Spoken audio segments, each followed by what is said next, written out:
Support for I Hear of Sherlock Everywhere comes from MX Publishing, with the largest catalog of new Sherlock Holmes books in the world.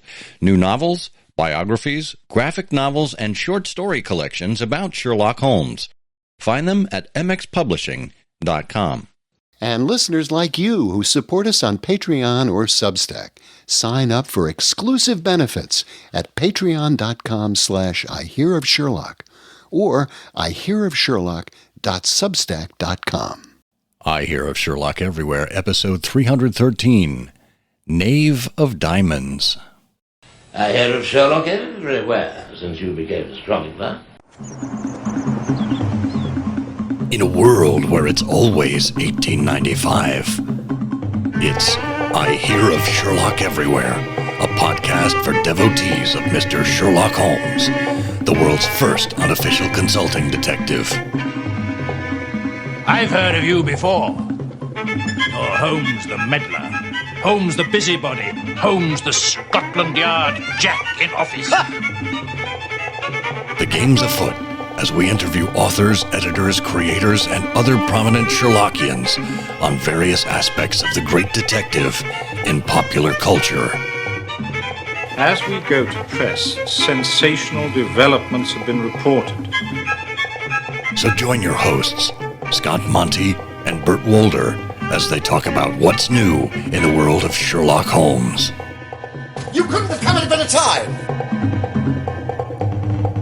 I'm Bill Curtis.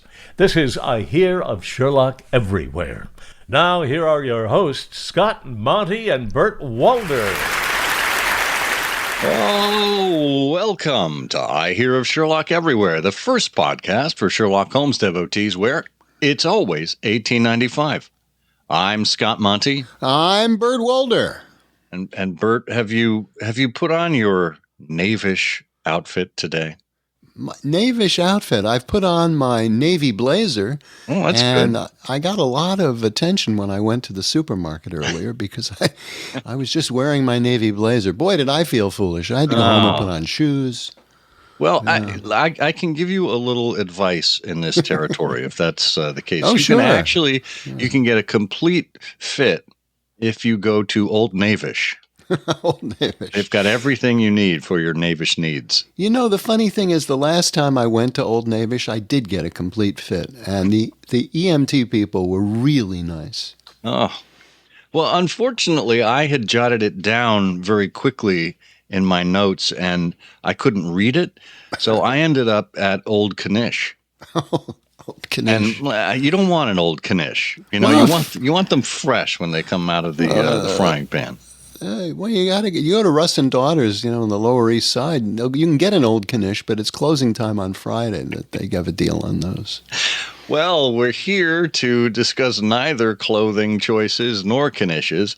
We're here with an interview with author Laurie R. King, who has the 19th in her Mary Russell series of stories called Knave of Diamonds. It's going to be a delightful discussion, so you'll want to stay tuned for that. We've also got a full lineup of all kinds of other things, including the Learned Societies, where we go over some Sherlockian events that are coming up in the first 2 weeks of August. We have Madeline Quinones, who has joined us once again for her review of a Sherlockian podcast, A Chance of Listening. And we have everyone's favorite canonical quiz program. That's right, Canonical Couplet, where we give you a chance to win. And the prize this time around will be a signed copy of Laurie R. King's latest book. So you'll want to make sure you stay tuned for that. We'll have that and much more of our scintillating dialogue if you stay tuned. Meanwhile, if you'd like to support the show, show us some love, give us the opportunity to earn your business through Patreon or Substack. You can do it either way. For as little as $1 a month, you can help produce the show, essentially. We don't give producer credits, but you help us to actually put on what we do here, do the research, host the files, send out the emails, all the bells and whistles that go into producing a fine quality show like this. You can find those links at patreon.com/IHearOfSherlock and at IHearOfSherlock.substack.com. And of course, you can get even more at our website at IHearOfSherlock.com. If you're listening to us on, well, whatever platform, leave us a comment, leave us a review. We appreciate having your support and showing other people that you know where good quality Sherlock Holmes programming exists. So do your part.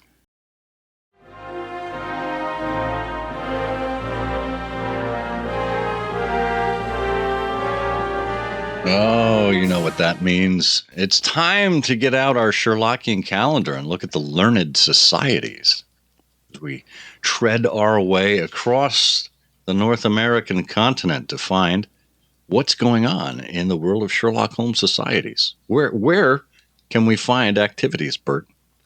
Well, you can find them at SherlockianCalendar.com, which is managed by Ron Fish. And in August, we begin with, on August 2nd, 5 Miles from Anywhere is holding a virtual meeting, and Derek Belanger is the contact.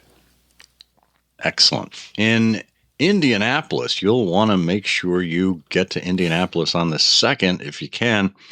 The Illustrious Clients of Indianapolis is holding their Sherlockian Film Festival. Louise Haskett is your contact there, and they have a Facebook page as well. And you want to go down to the docks on August 3rd when the crew of the bark Lone Star sets sail for their virtual meeting. Steve Mason is the contact for that. Mm-hmm.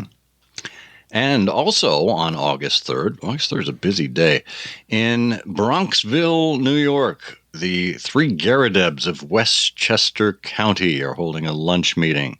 Sue and Ben Vizosky are your contacts there at threegaradebs.com. Hey, and look at this, the same day, boy, crew of the Bark Lone Star, Garadebs in Bronxville, and then in good old Warren, Michigan. You know, you might want to think about going to this. This is the Amateur Mendicant Society of Detroit, and John Cram can tell you all about their dinner meeting. No, actually, he can't. I need to update Ron on this. I can tell you all about this meeting that is not, in fact, a dinner meeting. We are. This is how great things are going at the Amateur Mendicant Society. It's really an amateur hour over there. Wait a minute. When is the Professional Mendicant Society meeting? Never. We've been in some planning phase for this, and this is a great reminder that I need to get an announcement out to our membership. Yes, we are going to the Detroit Zoo that day. It's an afternoon meeting. We're going to have a little picnic lunch and explore the zoo and see if we can find any animals mentioned in the canon that happen to be housed at the zoo. They'd be very old by now, but what a great idea. Scavenger hunt. Yeah. Oh, what a great idea. Yeah, so the contact is me. Yum. And then August 6th, New York, New York. That's a Wednesday, and that means it's Ash Wednesday time, and Shayna Carter will tell you all about that. And if you can't be in New York on August 6th, you can be online for a virtual meeting of the Transfixed Correspondence of Phoenix.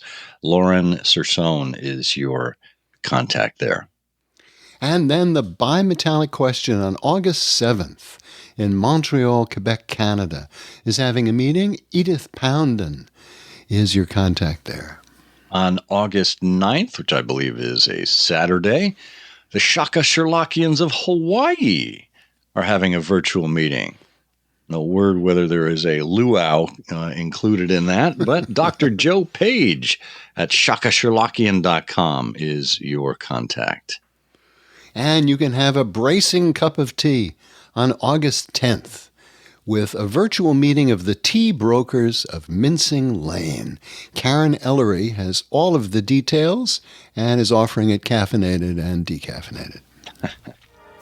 Well, that does it for our learned societies here. Stay tuned next month, and please let Ron Fish know if you have an event that needs to get added to the Sherlockian calendar. We hope to see you at some of these events.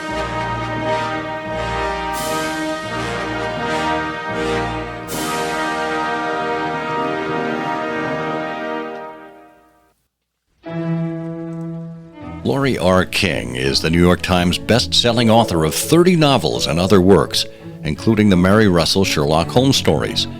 The Beekeeper's Apprentice was chosen as one of the 20th century's best crime novels by the IMBA. She has won the Agatha, Anthony, Creasy, Edgar, Lambda, McCavity, Wolf, and Romantic Times Career Achievement Awards, has an honorary doctorate in theology, and is a Baker Street Irregular.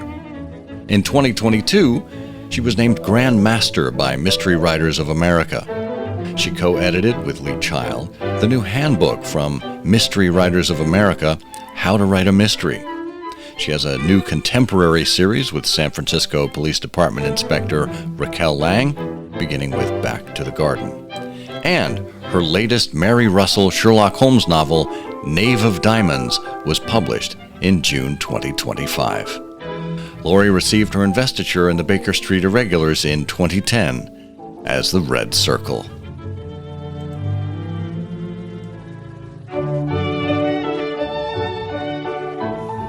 Laurie R. King, welcome back to I Hear of Sherlock Everywhere. I am happy to be here. You are now a three-timer. When you use the IHOSE as an acronym, do you pronounce it IHOSE?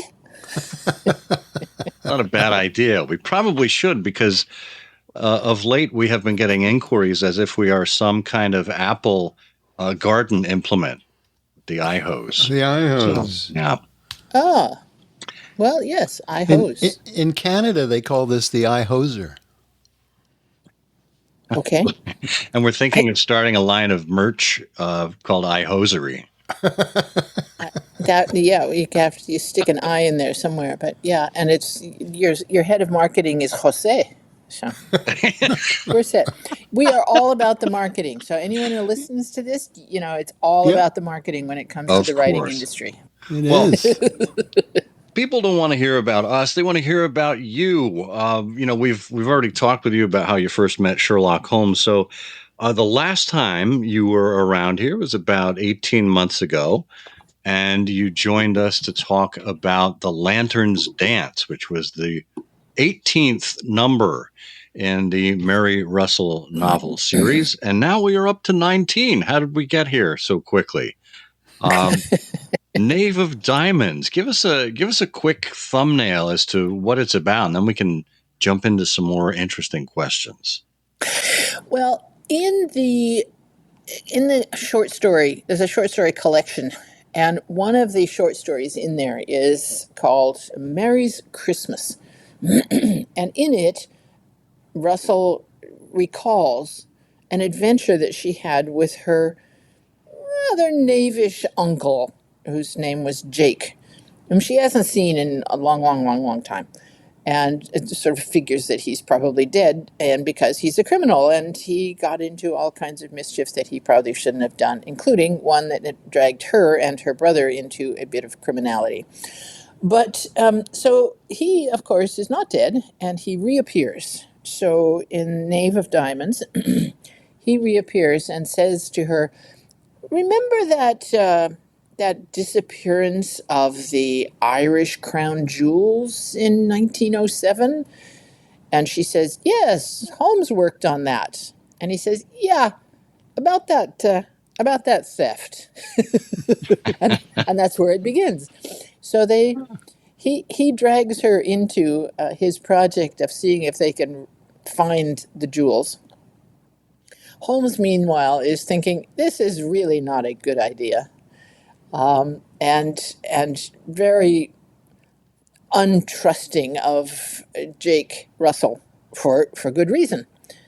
And there the adventure goes. So the book is actually, I had fun doing it because it's her point of view is first person, as most of the books are written as kind of memoirs.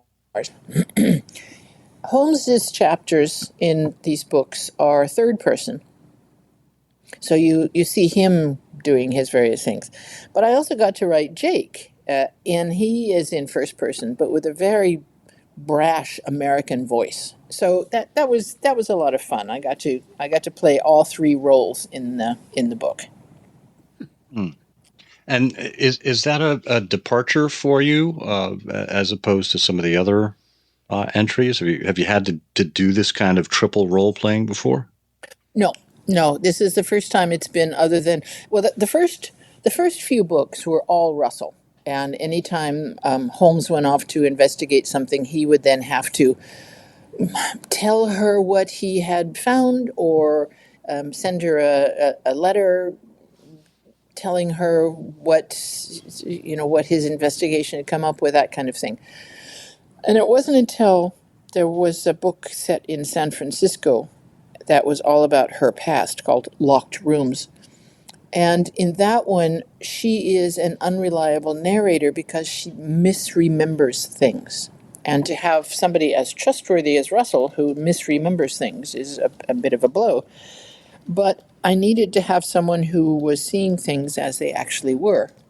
And so I started experimenting with the chapters that would follow Holmes as the sort of balance of this is what this woman remembers from her childhood, which may or may not have been the case. So starting with Locked Rooms, you begin to get chapters that are following Holmes, not first person, but following what he's doing and who he's interacting with and so forth. And so I think most of the books after that had chapters that were looking at Holmes.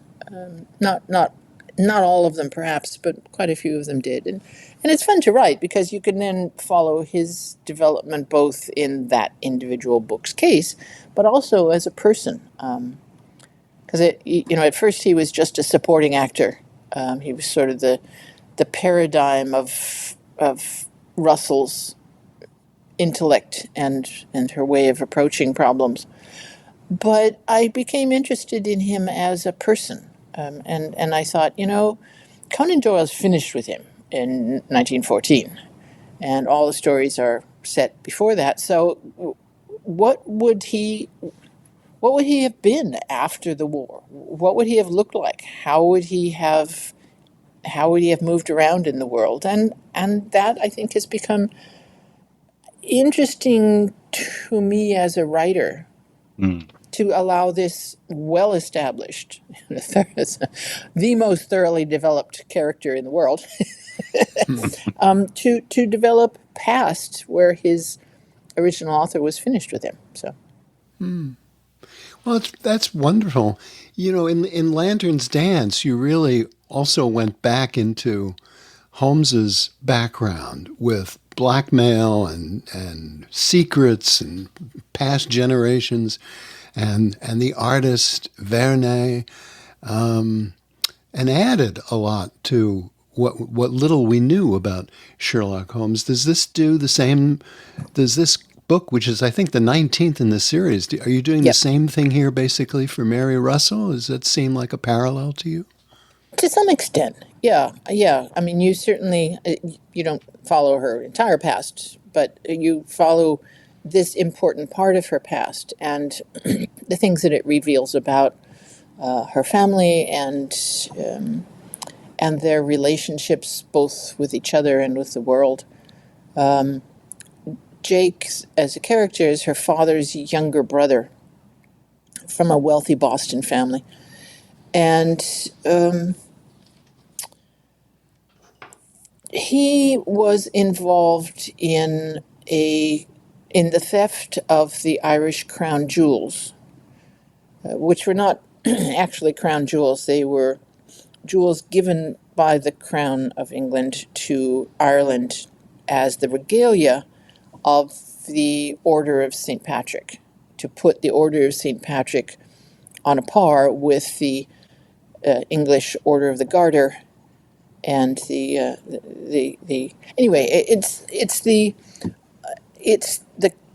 regalia of this very, very Irish order that disappeared in 1907, and it was a fascinating true crime. I mean, these things were stolen from perhaps the safest place in Dublin, and ruined lives and shook governments and were hushed up for various reasons, and have never surfaced. The Irish crown jewels are still missing.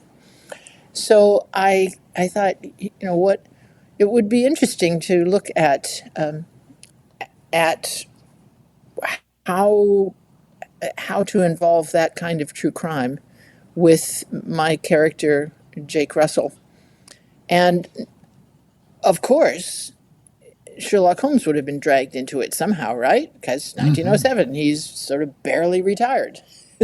so, and Arthur Conan Doyle was actually involved in. He offered his help in investigating it, which I'm sure pleased Scotland Yard no end. so that's sort of the background of where it comes in. Working in the actual points of history. For example, with Lantern's Dance, the last one, I, as you said, had to work around the Verney family, had to decide which of the Verneys was involved in Sherlock Holmes's background, had to figure out the dates that his mother would have disappeared, because that had been established in my previous books that she had been blackmailed, and that was why he hated blackmailers so much. And various points in history that enter into the investigation into his past that Russell carries on. I mean, we're sort of talking around it in case people haven't read it, and I don't like to give spoilers for surprise, never mind. And with this one, as a writer, it's something that I really love doing, is taking these set facts of date and time and characters involved and the rest of it, and try and shape my story in and among the cracks that are left by history. So that's what I'm doing with this one for Russell's family rather than Holmes's. Did you do a lot of research into, well, I know that you did, because, the theft of these so-called crown jewels is well recorded. And you mentioned, a few moments ago, the lives upended and the government shook and so on. So clearly you dug into that. Was that, were you there already, or did you say to yourself, oh boy, this will be fun, I'll learn a little bit more about it? Pretty much the second. When I decided I wanted to write a Jake book, that was, at the beginning of last year, I for some reason, I could tell that 2024 was going to be a difficult year, and I didn't really want to write a sort of dark, confrontational book. So I thought, let's make this the year when I revisit this Jake character, because I've always wanted to write something more about him than just one short story. And as I looked at crimes that he might have been involved with, this popped up on my radar, and I thought, oh, yes, and I could work with the date, and I could work with the place and time. Oh, sorry. But I didn't know anything about it, and was so pleased to find that it had been never solved, because that was very, very satisfying, right? So. Well, I won't ask you if you've got your own conclusion about who done it and how, because that must feature in the story of this novel. But in the course of your investigation and your own research, I mean, did you find things that were surprising to you? Were you particularly intrigued by anything? I found it very interesting, and it's definitely in the book, that basically the investigation was stopped. Scotland Yard made a report, and the report entirely vanished. It was repressed and never seen. The Vice-Regal Commission that was put together to look into it was not asked to, as you sort of think of it as a grand jury of sorts, was not asked to give any proposal of either the direction the investigation should go or a proposal of who might have done it.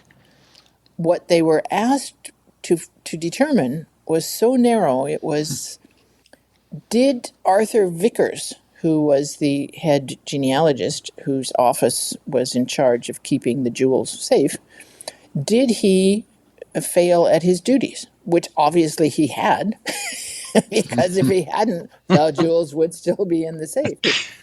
So they were basically, that the Viceregal Commission was charged with saying yes or no to whether or not Vickers had a role in the crime. It wasn't even to say, did he steal them, because nobody thought he did. But did he have a role in the crime? And was he irresponsible? And they determined yes, and he was fired, and many court cases ensued and all the rest of it. But it was so limited that no one who is serious about solving a case would have done it that way. So when you look into why it was done that way, that enters into the story, and why things were suppressed. Well, it was a time when nobody wanted scandal, and scandal was obviously sitting right there, waiting to fall in all the newspapers and all the public figures. And so, King and Country said, "Yeah, let's not talk about this anymore. We'll just close the door and say, too bad, nobody figured that one out." Which, of course, I could use in all kinds of ways, as you can imagine. Yeah, I mean, as an author, that leaves you with kind of an open-ended scenario with which to work. So you can take it in any number of directions. Yeah. Yeah, nothing like a good scandal, right? Yeah. And in many ways, this is almost parallel to another real-life crime that folks wonder, well, why didn't Sherlock Holmes solve it? And that is Jack the Ripper. And you look at how much fun authors and creators have had over the years with Jack the Ripper versus Sherlock Holmes. So this is kind of another building block, that same kind of area. Absolutely. Poor old Holmes. Why he ever worked with the government, who knows? I mean, because clearly they didn't want him to do his job. So I'm fascinated by Uncle Jake as one of the main characters here. Tell us a little bit more about him, and in particular about the evolution of his relationship with Mary, because the way that you described it is that, obviously they haven't spoken for years, decades, and there was some bad blood before, but how do things begin to evolve for them over the course of this novel? Well, again, he appeared in one short story, Mary's Christmas, which when she was 10, I think. Anyway, she was very young. And used her and her brother to trick a man out of he owned a pub, and he tricked him into putting the pub on the table for a gambling game, a game of poker, and won it through through having Mary Russell help, because who would suspect a 10-year-old girl of helping her father steal her uncle steal a pub? And after that, you don't really hear from him, other than that he was disgraced and banned from the family, and just was obviously in some difficult position 4 years later when her family was killed, because he didn't show up. He sent her a note that said, "I will show up if you want me," but she knew that meant that it was because there was a warrant out for his arrest. So she said, she said no. So that's all you know about him. And having not heard from him since 1914, and it's now 1925, the obvious conclusion is that he has run afoul of someone he shouldn't have, and is no longer walking the earth until he shows up. So I loved the idea of her having this criminal uncle. I knew that he was not really a bad guy because her mother adored Jake, and her mother was no easy mark. Her mother, knew who Uncle Jake was, knew that he was a rogue and a scoundrel, and loved him anyway. So you can trust from the beginning that whatever Jake is up to, it's not going to destroy lives. It's not going to hurt Russell and Holmes, although it might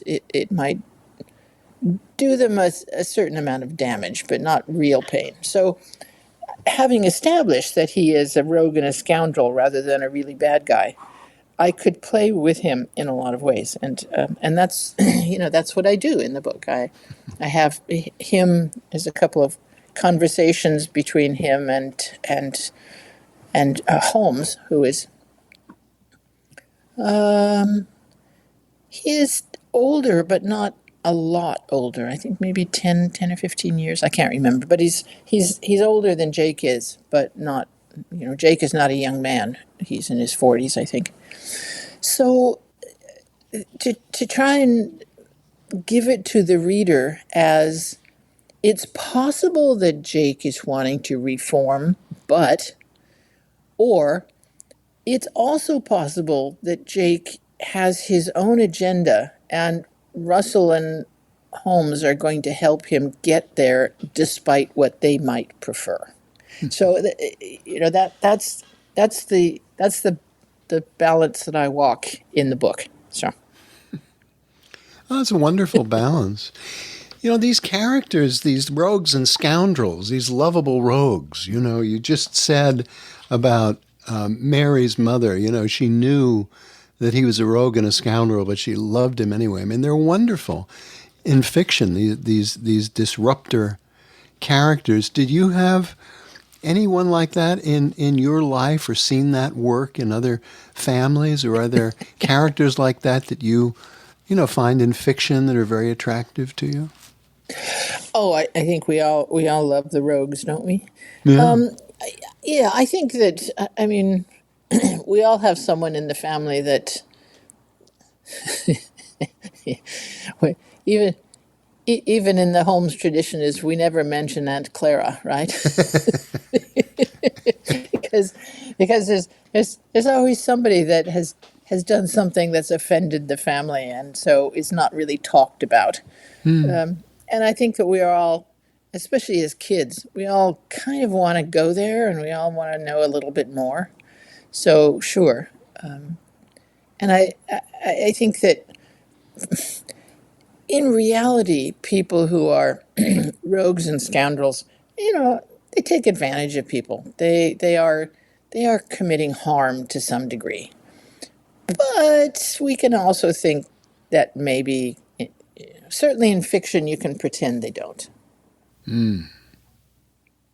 I like that, yeah. Laurie, the last time you were here, I think we talked with you about possible casting for the character of Mary Russell, and talked about some actresses.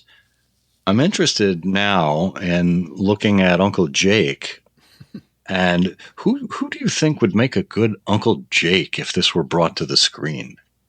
Oh, I don't know. Is there anyone you had in mind when you cast him in your mind?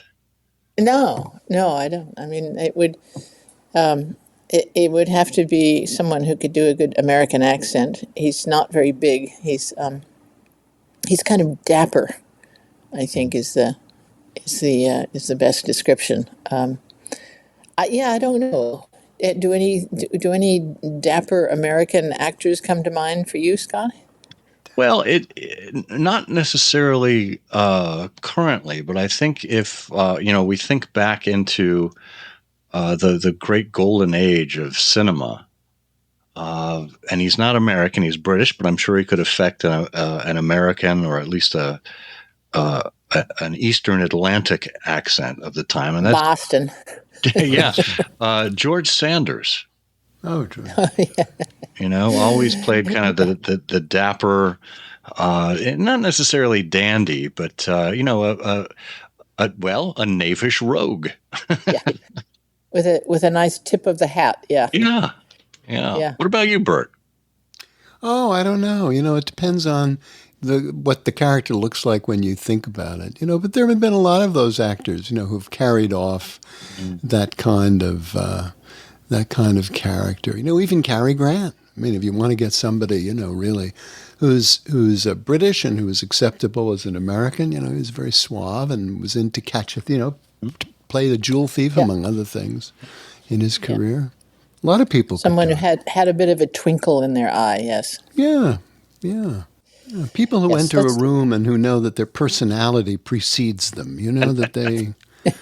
and as they walk into the room, they're sort of taking a notice of who's got the biggest watch and where the necklaces are. Yeah, definitely. Hey, Laurie, this is what it's like to be in a room with Bert. Oh, look, typically after 20 or 30 minutes, I'll return your watch. Well, how will I be able to tell? I won't have my watch. Well, there you go. Yeah, some of them, some of Jake's characteristics are based on.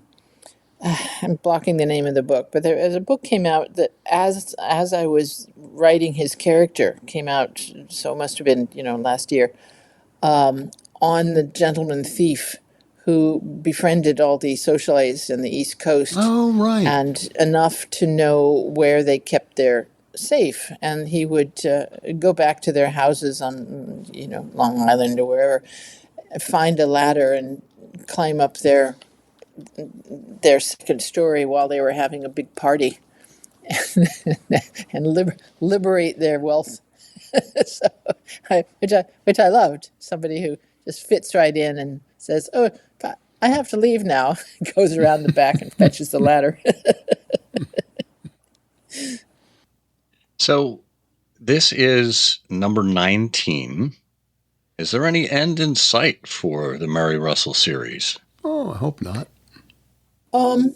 Yeah, I think that I can keep going into the 20s. The 20s certainly has some interesting things going on into it. I like to play with events and characters who are moving around the countryside, and I think that there's one sort of story element, series element that has come along that I will have to deal with at some point, because Brother Mycroft has become a sort of problematic character in the books. The amount of power that Mycroft holds in the government is a thing that Russell finds problematic.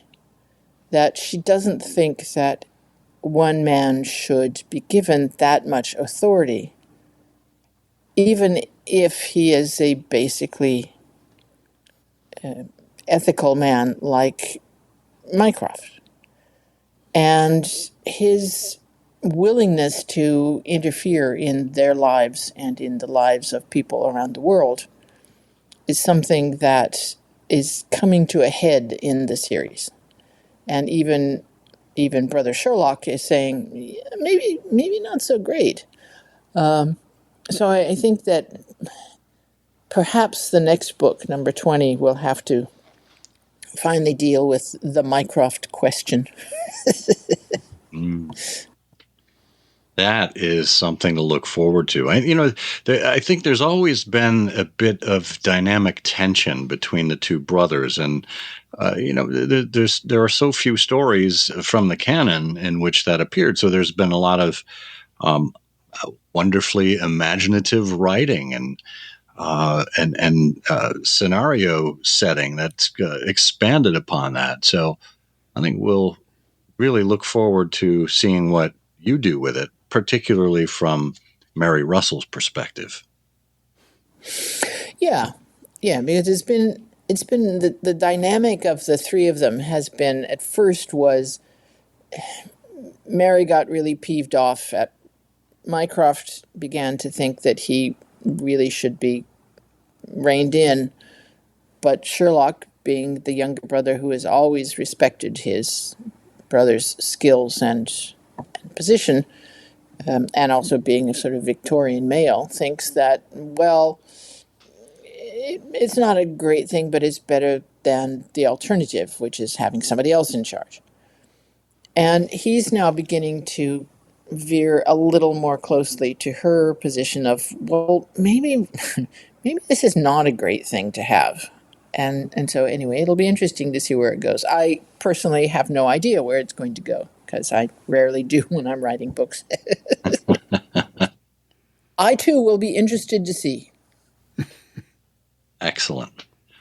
Well, in the meantime, folks can pick up a copy of The Knave of Diamonds, the 19th story in the Mary Russell series by Laurie R. King, available pretty much anywhere you get books, whether it's online or in an actual bookstore. Imagine that.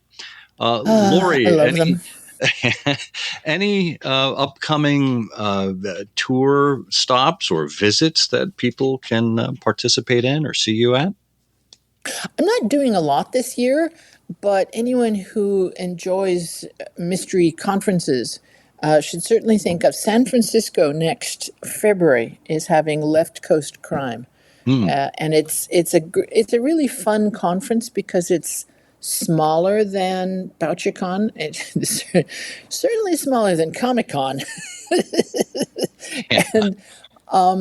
And it's going to be a really fun thing. So if anyone is thinking of doing some California travel in the early months of 2026, think about San Francisco and Left Coast Crime. So wonderful. Good. Well, Laurie King, thank you once again for joining us here on I Hear of Sherlock Everywhere. Ay, Jose. Thank you, Scott. Thank you, guys. Hola.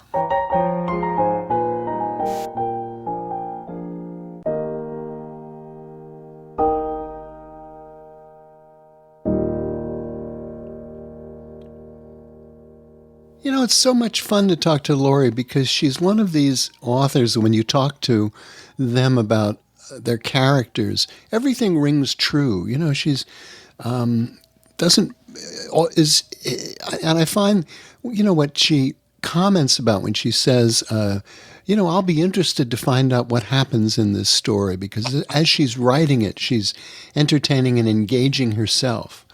And, you know, I'm sure she has the general outlines and knows where the thing is going to head broadly. But, you know, it's hard when you're into something like this not to fall into the trap of repeating yourself and doing things that worked before just because they worked before, but instead starting with, you know, what can I add here? What can be different?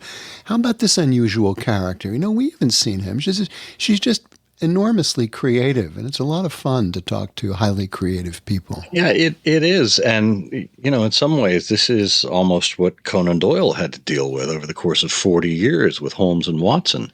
And not only do you have to be careful about not repeating yourself, you have to be careful of not contradicting yourself, you know, and particularly when you've got such an engaged fan base as the Mary Russell audience is. Boy, I would imagine Laurie has to really stay on top of her game. Of course, you know, now with computers, it's much easier to do a search and figure out what you said when and all the rest. But for Conan Doyle, who had burned up, torn up, or given away some of his manuscripts, well, that was really difficult. Not only did he repeat himself, but he continued to repeat. Yes. But he aggressively repeated and contradicted himself. You can say that again.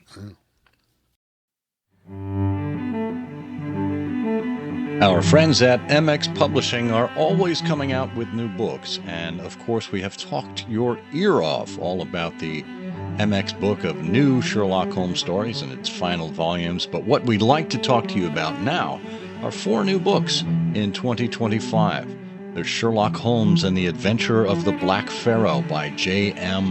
Reinbold. Sherlock Holmes Takes the Case, 8 Tales of Mystery and Intrigue by David McGregor.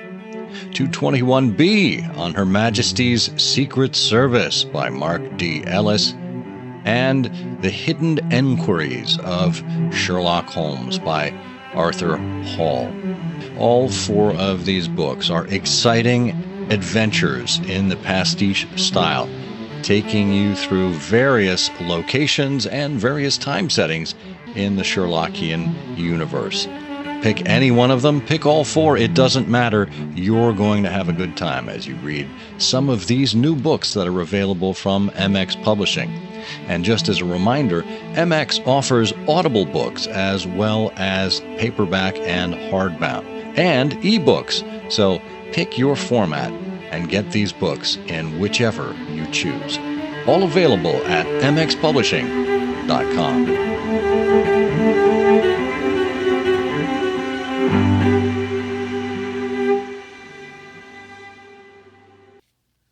Well, it looks like it is the time when we turn over the microphone to our intrepid correspondent, Madeline Quinones.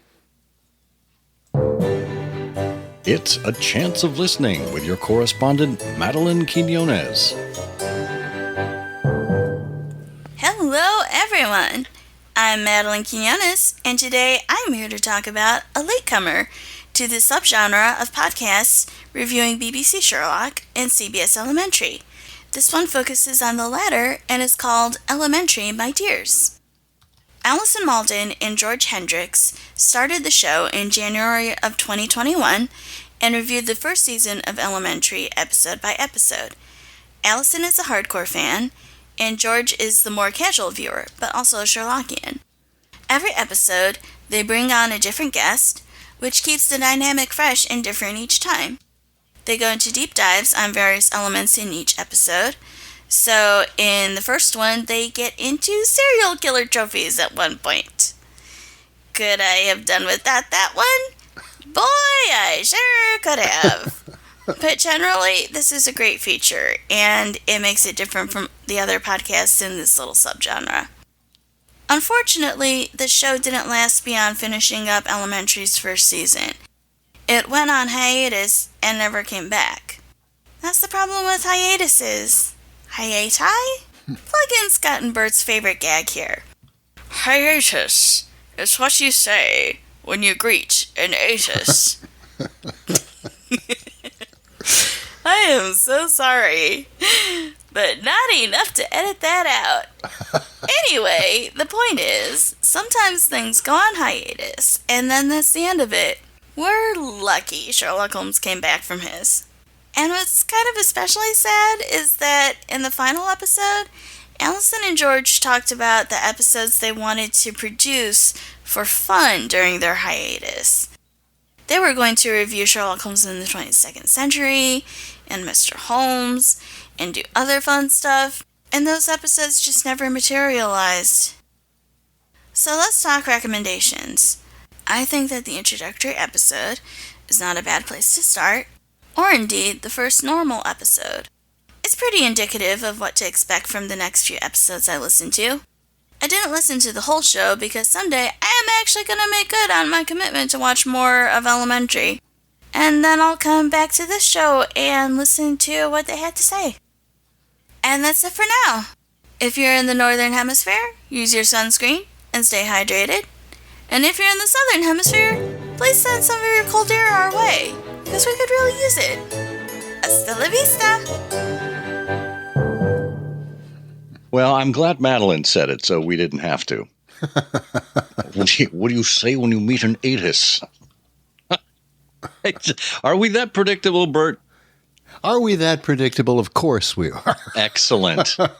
Well, I'm glad we've given our audience something to hang their deerstalkers on. Yeah. And you can find those kinds of deerstalker hooks at Old Knavish. This is akin to the old gag we used to do with the Sherlock Holmes brand series of products. Oh, yeah. Get your deerstalker hangers. Yeah, those were fun. Maybe we'll bring those back someday. I wouldn't object. Yeah. No, maybe our listeners would, but I wouldn't.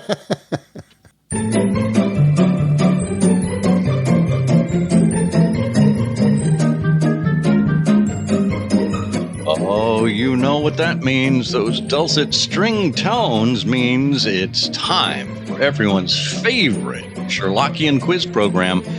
That's right, it's Canonical Couplet, where we give you 2 lines of poetry and we ask you to put on your thinking cap, to be creative, and determine which Sherlock Holmes story we are talking about.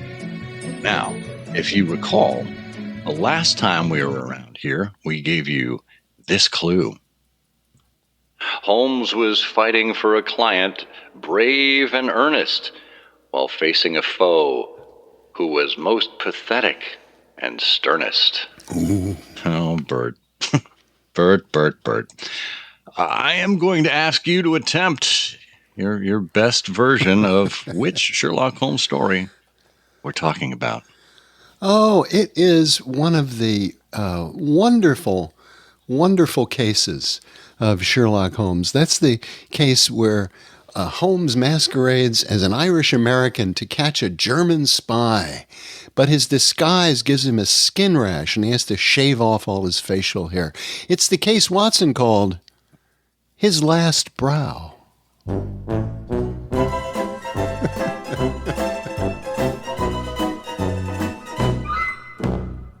Sorry. I'm sorry. For a number of reasons, I am sorry. No, I'm afraid you did not get that one right. Impossible. No, I know. But we will turn our attention to our pal Eric Deckers, who, as always, has graced us with, well, an entertaining and hopefully elucidating answer. He says, I've got it. It's the story of a British musical artist who consumed an unhealthy amount of drugs and hallucinated that his wife and her lover were actually goose-stepping cartoon hammers. So he wrote a whole rock opera about killing them. It's the story Watson dropped a load of acid and called, Hello, Is There Anybody in There?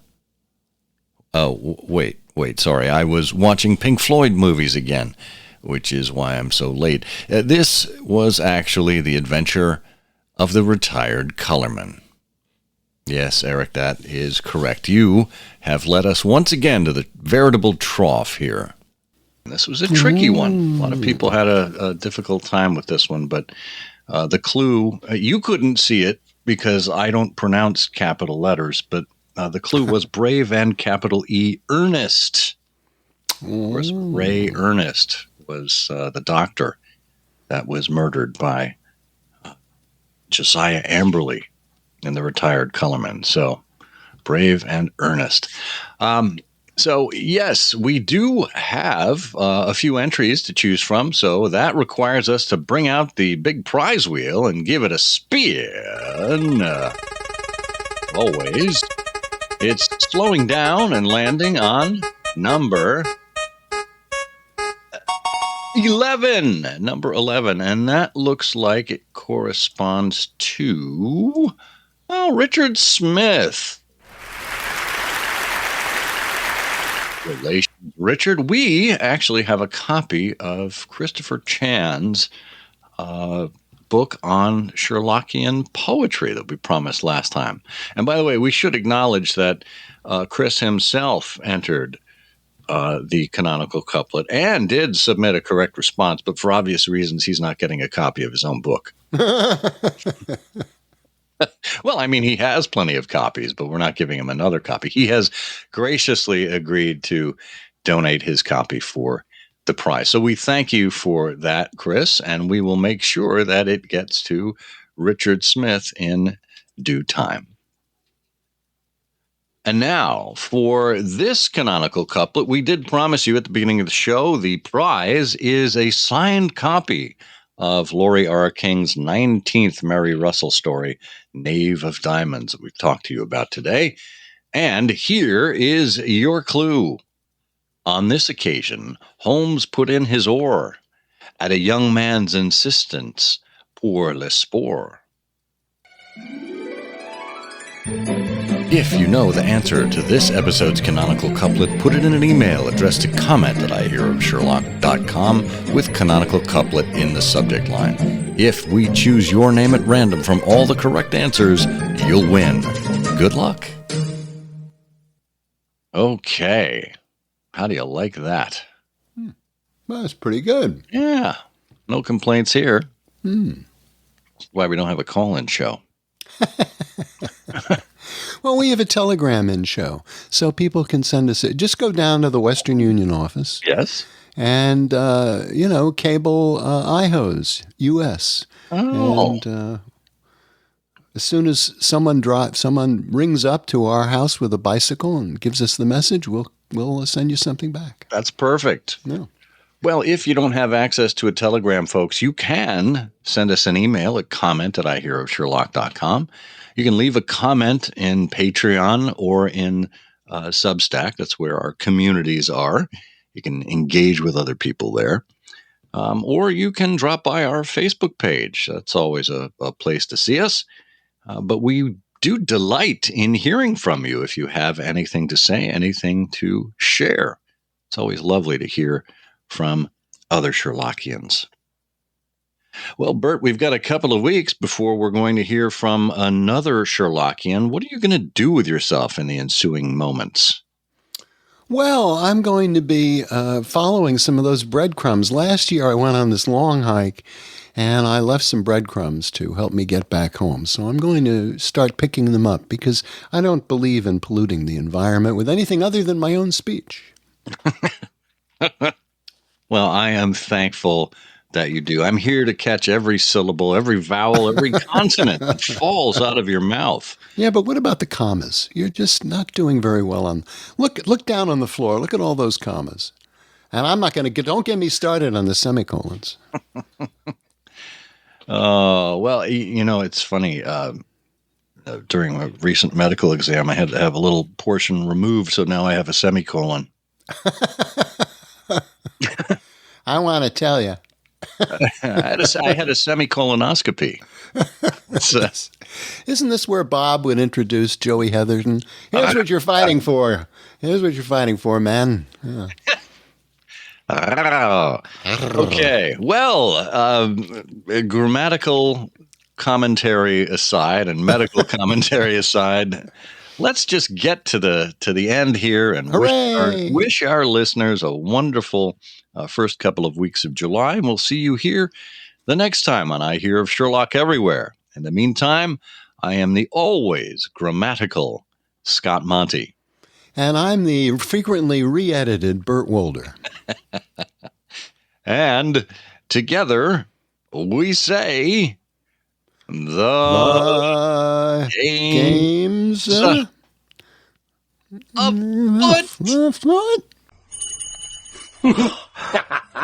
The game's afoot. I'm afraid that in the pleasure of this conversation, I am neglecting business of importance, which awaits me elsewhere. Thank you for listening. Please be sure to join us again for the next episode of I Hear of Sherlock Everywhere, the first podcast dedicated to Sherlock Holmes. Goodbye, and good luck, and believe me to be, my dear fellow, very sincerely yours, Sherlock Holmes.